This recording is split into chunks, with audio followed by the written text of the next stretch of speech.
दो चीजें, एक तो ये बात साफ है कि फेड की बैठक के बाद से ही अमेरिकी बाजारों का मूड तो खराब हो गया है। यस, फेड की मीटिंग के एक दिन पहले हम कमजोर हुए, उसके बाद से वापस उबर नहीं पाए। पिछले 4 ट्रेडिंग सेशन से अमेरिकी बाजार लगातार लाल निशान में बंद हो रहे हैं। सिर्फ राहत की सांस आप ये ले सकते हैं कि 100 ही पॉइंट गिरे हम डाउ पर, 12 ही पॉइंट गिरे नैस्डैक पे।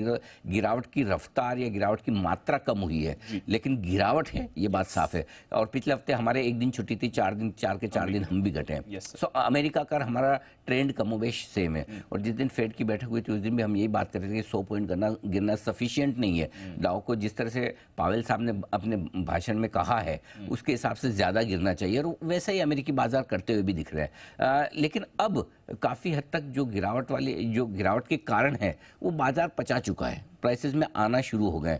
सो आई थिंक अब नेक्स्ट ट्रिगर की तलाश है अमेरिकी बाजारों की। वो क्या हो सकता है, कौन सा डेटा हो सकता है, कौन सी खबर हो सकती है जिसके दम पर आज अमेरिकी बाजार नए हफ्ते की शुरुआत करेंगे। मेरा ये समझना है कि फेड की मीटिंग को काफी कुछ पचा चुकी है, और यही वजह कि अगर आप शुक्रवार को देखें तो हल्की फुल्की गिरावट के साथ बंद जरूर है, लेकिन बाकी फैक्टर्स में कोई बदलाव नहीं हुआ है, जिसमें एक आपका बॉन्ड यील्ड है और दूसरा डॉलर इंडेक्स है। दोनों जस के तस लगभग उन्हीं लेवल के आसपास, हाईएस्ट लेवल के आसपास बने हुए हैं। न उनमें कोई बॉन्ड यील्ड्स और डॉलर इंडेक्स और बढ़ता हुआ नजर आ रहा है, न ही घटता हुआ नजर आ रहा है। 4.5% के आसपास आपकी 10 साल की बॉन्ड यील्ड है, और डॉलर इंडेक्स 105 के आसपास जो बना हुआ है लगभग वहीं के उसी के आसपास है, 105-50 माफ कीजिएगा। सो आई थिंक वो स्टेबल है।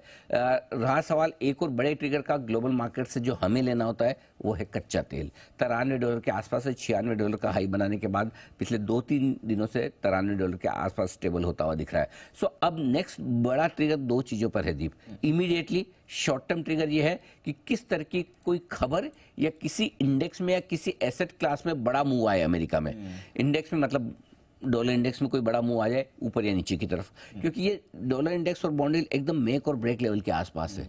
अगर नीचे आना तो यही लेवल सही है, और अगर बड़ी इनमें और तेजी होनी है तो यहीं से होगी। तो ये बहुत, इसीलिए शायद बड़े मूव के पहले 1-2 दिन का टाइम आप देख रहे हैं कि गुरुवार शुक्रवार से लेकर अब तक लगभग वही लेवल पर पड़े हैं। सो आई थिंक 1-2 दिन एक आपको नज़र इन दोनों पर रखनी चाहिए।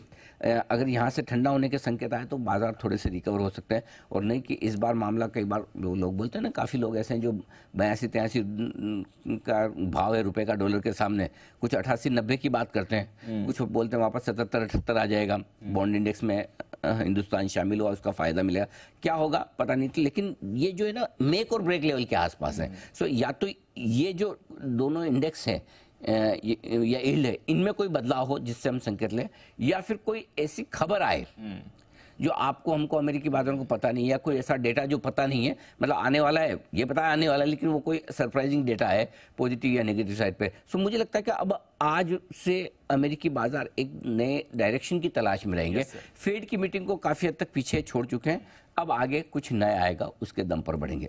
अब हमारे लिए क्या है, हमारे लिए ठीक है, अमेरिका के संकेत तो हमें रोज लेने ही है, उसमें तो कोई डाउट ही नहीं है। उसमें भी बॉन्ड यील्ड से ज़्यादा हमारे लिए इंडेक्स, डॉलर इंडेक्स का ज़्यादा बड़ा ट्रिगर है। डॉलर इंडेक्स अगर ठंडा होता दिखा तो हम थोड़ा रिकवर हो जाएंगे, डॉलर इंडेक्स खराब हुआ तो हमें गिरना ही पड़ेगा।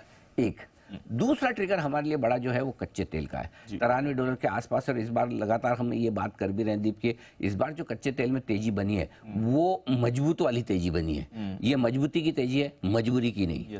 एक तो मजबूरी में कच्चा तेल बढ़ता है कि प्रोडक्शन कट, खाली ये हो ऐसा हो। अभी क्या हो रहा है, प्रोडक्शन कट और डिमांड दोनों का कॉम्बिनेशन बन रहा है, तो उस हिसाब से कच्चा तेल धीरे धीरे जिस तरह से बढ़ा है, टिका है। एक तो बढ़ने की स्पीड अच्छी है, जब बहुत तेजी से बढ़ता है तो घटने के भी स्कोप और तेजी से घटने के स्कोप भी बन जाते हैं। यहाँ पर हर एक लेवल पर आराम से टाइम पास करके बढ़ रहा है और इसीलिए टिका हुआ है। सो अब यहाँ पर कच्चा तेल आगे क्या करेगा, इसका डिसीजन या तो जेपी मॉर्गन करेगा या मॉर्गन स्टैनली करेगा। अच्छा, हाँ, दोनों में से बड़ी इंटरेस्टिंग चीज है दीप।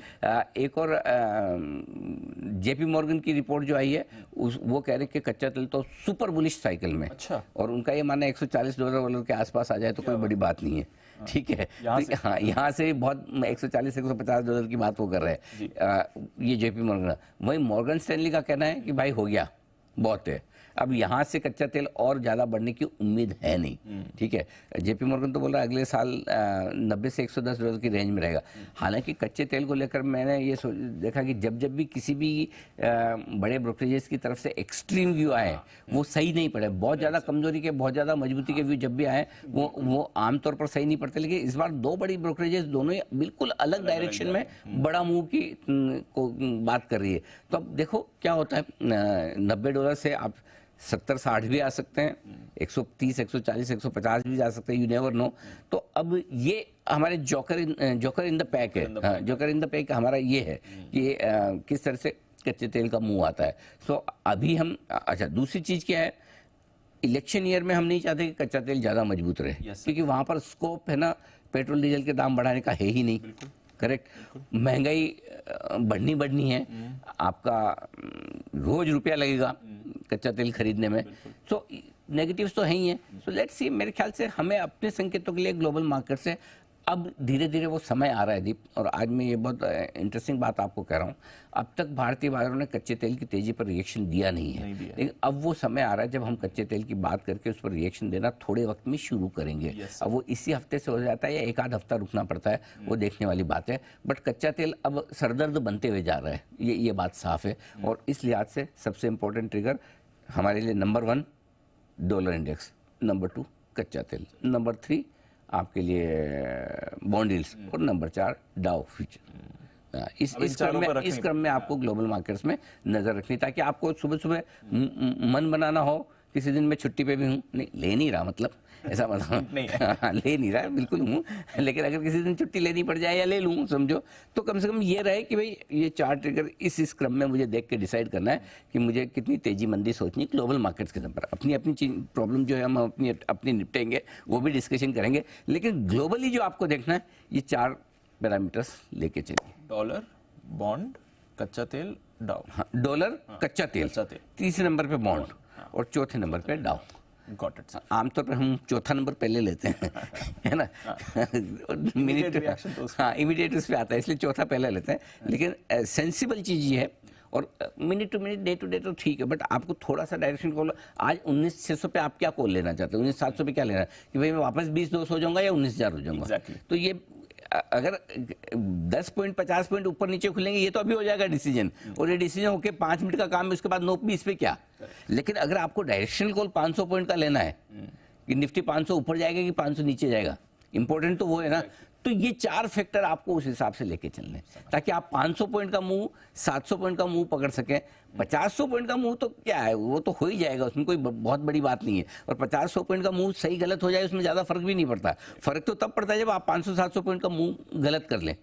करेक्ट, इसलिए मैंने कहा कि ये चारों चीज़ों को आप एकदम 1 2 3 4 राम लखन की तरह 1 2 का 4 ये चारों। ठीक है, नहीं ऐसे ही याद होता है, नहीं तो हाँ अब बैठ गया ना हाँ दिमाग में बैठ जाएगा कि हाँ 1 2 का 4 कैसे करना है, चारों ये याद कैसे करने हैं। डन। चलिए, ये तो रहे